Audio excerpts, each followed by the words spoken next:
A Roth IRA is completely useless if you don't invest the money in your Roth IRA. What is up, everyone? I'm Rose and welcome back to my channel, the #1 place for financial education, empowerment, and inspiration. In this video, I'm going to go over 3 of the best Roth IRA investments.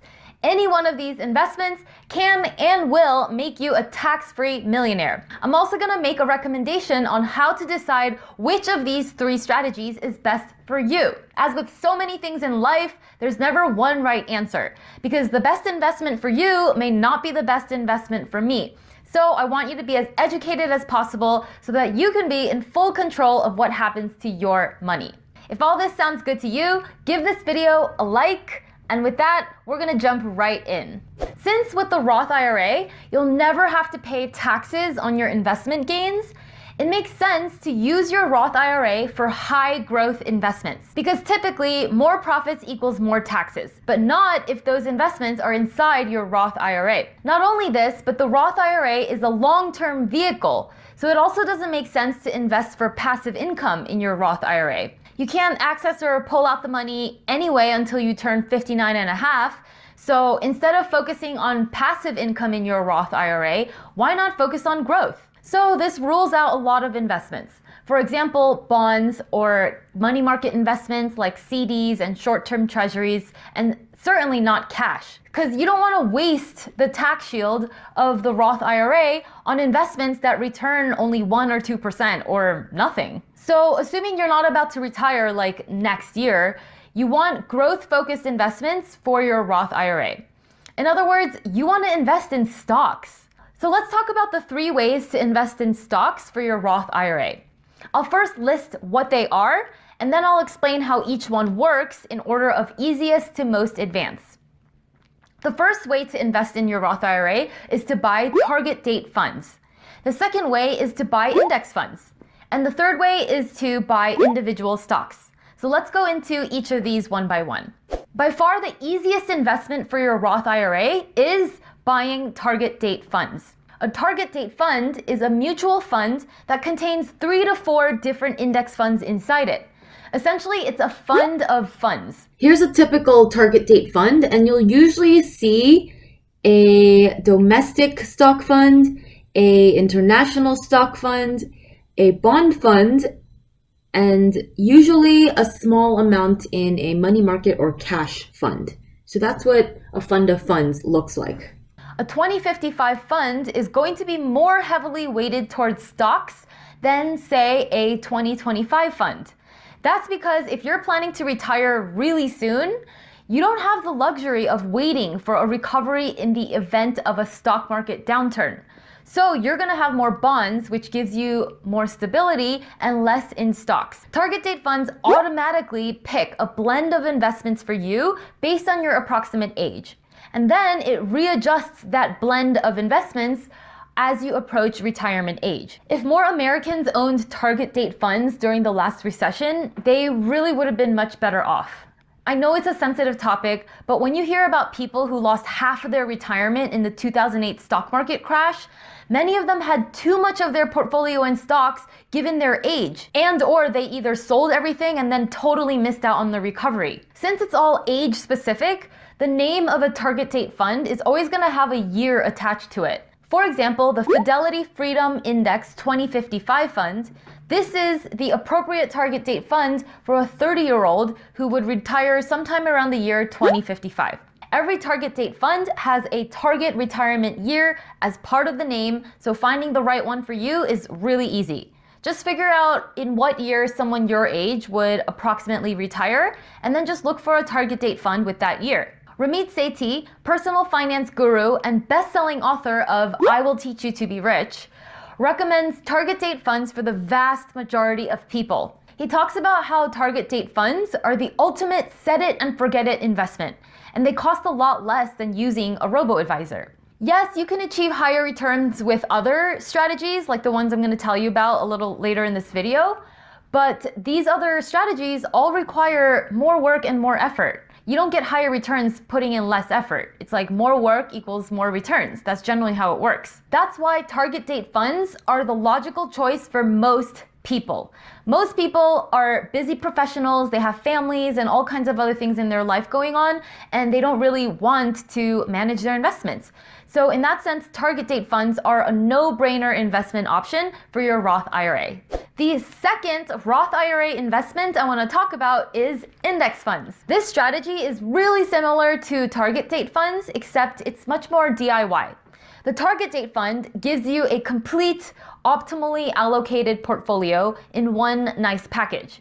But with index funds, you basically would build that yourself. So you have to decide on an asset allocation that's right for you and for your age, and then you need to find index funds to build that asset allocation. You would also need to rebalance your portfolio once the market moves in order to maintain those percentage asset allocations, as well as keep your retirement date or your goal date in mind and readjust your portfolio towards a more conservative allocation over time. So it is a little bit more work than a target date fund because you're essentially going to do yourself what the target date fund would do for you. But this option is good for you if you want a little more control over your investments than a target date fund. So for all you type A nerds and control freaks out there, and I'm one of them, you'll probably want to do it this way. I personally do index funds in one of my accounts, and I don't do target date funds because I personally want to follow an asset allocation that isn't offered by any target date funds. The asset allocation model that I follow is one recommended by David Swensen. He's the legendary portfolio manager of Yale's $30 billion endowment fund. I talk about him a lot in my videos, and he recommends allocating 30% in domestic stocks, 15% in international stocks, 10% in emerging markets, 15% in US treasuries, 15% in US inflation-protected treasuries, and 15% in REITs, or real estate investment trusts. So this is a portfolio made of 6 different index funds, but if you want to keep it simple, you can also just copy the allocation of a target date fund. For example, if you look at the Fidelity 2055 fund that we talked about earlier, you see that they have 60% in domestic stocks, they have about 30% in an international stock fund, and the rest of it in bond and money market funds. So you could just copy that asset allocation and find index funds to create that and just do it on your own. There's actually hundreds of different asset allocations you could choose from. There is no one right answer, but you just want to understand the pros and cons of each and then decide on something. I picked David Swensen's asset allocation because I like that it doesn't have too many eggs in one basket. In other words, there's no single asset class that dominates the portfolio. There's at most 30% in the domestic stocks, but then everything else is 15% in real estate and 15% in bonds and 15% in emerging markets. This means that throughout any economic cycle or season, periods of low growth, high growth, low inflation, high inflation, my portfolio is positioned to benefit. And yet it's still very growth focused because most of it is in stocks. So it's really just a fancier version of the typical asset allocation of most target date funds. For a more in-depth explanation on how to invest in index funds for your Roth IRA, make sure to download my Roth IRA Investing Starter Kit. The link is below. It's full of step-by-step instructions on different asset allocations to choose from, the pros and cons of each allocation, which index funds to buy, and how much of each index fund to buy. It's very specific, in-depth, and it's an epic resource that I've created just for you, and I know you're gonna love it, so click the link in the description box below to download it. Once you decide on an asset allocation, the next step is to find low-cost index funds that fit those allocations. The key is to make sure that the expense ratio of the index fund is under 0.2%. And you can even find a lot of index funds that are much lower than that. If you're thinking of doing index funds for your Roth IRA, then definitely download my Roth IRA Investing Starter Kit and also check out this other video right here. It's another very popular video that I did specifically on Fidelity index funds. The third and most advanced way to invest your Roth IRA is by buying individual stocks. At the heart of it, the whole idea when buying individual stocks is that you're trying to buy good companies at a good price. You don't want to buy bad companies at a good price. You don't want to buy good companies at a bad price. You want to buy good companies at a good price. Obviously, that's easier said than done, but essentially that's the heart of it. And investing in individual stocks is the fastest way to build wealth. However, it's also the most labor-intensive way to invest your Roth IRA. There's a bit of a learning curve, and it requires you to kind of learn how to read financial statements and do research on individual companies. When you're looking at individual stocks to buy for your Roth IRA, you would want to ask yourself the following questions. Do I understand this company and the industry it's in? Like, do I understand how this company makes money?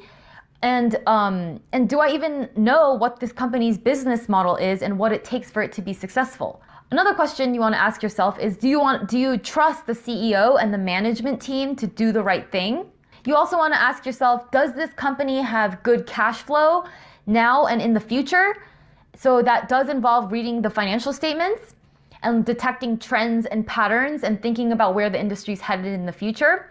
You also want to ask yourself, does this company have too much debt, which is really something that would compromise its ability to survive any sort of economic downturns? And a quick way to tell whether a company has too much debt or not is to look at a ratio called the debt to asset ratio. This tells you how much a company owes relative to how much it owes. In general, you want to invest in companies that own twice as much as it owes. The more it owns relative to what it owes, the better. This is just one of the metrics you could look at to see if a company has too much debt.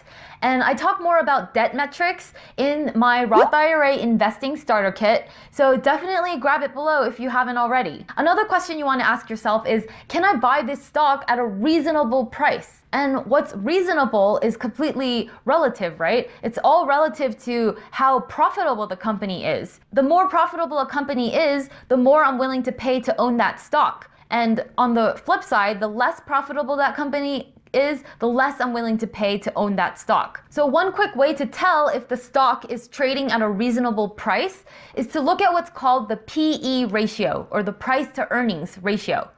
The price to earnings ratio is a metric that compares the price of the stock divided by its earnings per share. And the lower the PE ratio, the cheaper the price is relative to the earnings, and the higher the PE ratio, the higher or more expensive the stock price is relative to its earnings. In other words, a low PE ratio means more bang for the buck, or you're getting more earnings for every dollar that you pay for that stock. Again, my Roth IRA investing starter kit provides detailed instructions on how to find a stock's PE ratio, as well as how to use it to make good investing decisions. Make sure to download it. And now for some recommendations on how to go about choosing which of these 3 Roth IRA investing strategies would be best for you. First and foremost, you want to be realistic about what you're actually going to do. There's nothing more useless than an amazing investing strategy that you're not gonna follow through with. So the third option of picking individual stocks, obviously it sounds fun and it can be really lucrative, but 99% of people, just real talk here, don't have the time or the willingness to put in that kind of work. It's kind of like if you're trying to lose weight and you need to choose a diet plan, then you've probably heard about the keto diet where you don't eat any carbs and just eat a ton of fat. It sounds great, but most people aren't able to really cut out carbs completely because carbs are delicious. It's not realistic for a lot of people. So you're better off choosing, or I would be better off choosing, an easier diet plan that I would actually be able to do. And the results might not be as sexy or fast, but at least it'll work because I'm actually going to do it. So going back to investing, you want to pick a strategy that you're actually going to do. And in most cases, just investing in target date funds, you're going to end up really, really wealthy if you just do that consistently. If you're a lazy investor and you want to invest the money in your Roth IRA with as little effort as possible, go with target date funds. If your eyes just glaze over at the thought of managing your own investments and looking for index funds and rebalancing your portfolio, then don't force yourself to do something that you don't want to do. Life is too short for that. So lots of people retire millionaires just doing target date funds. So I really recommend target date funds for the very kind of lazy, hands-off investor. For the slightly more DIY investor, I recommend index funds. It can be really rewarding to learn about different asset allocations and to kind of study the pros and cons of each, and then to decide for yourself what you want to do and which asset allocation aligns the most with your beliefs and priorities. So I think it really gives you a sense of empowerment and control over your finances. So I like index funds as well. And for the very DIY investor, I suggest learning how to invest in individual stocks. All of you type A nerds out there, I see you. Just be prepared to roll up your sleeves, learn some accounting terminology, and do a bit of research and number crunching. But for anyone who takes the time to learn how to assess individual stocks, it can be really rewarding. So that pretty much sums up 3 really awesome ways to invest your Roth IRA. If you have any questions, feel free to ask me in the comments or DM me on Instagram at Investing with Rose. And if you think this video was helpful, please give it a thumbs up and subscribe. It really helps out the channel, and more importantly, it helps get this life-changing financial information in front of more people. I post new videos every Wednesday, so I'll see you next week, same time, same place.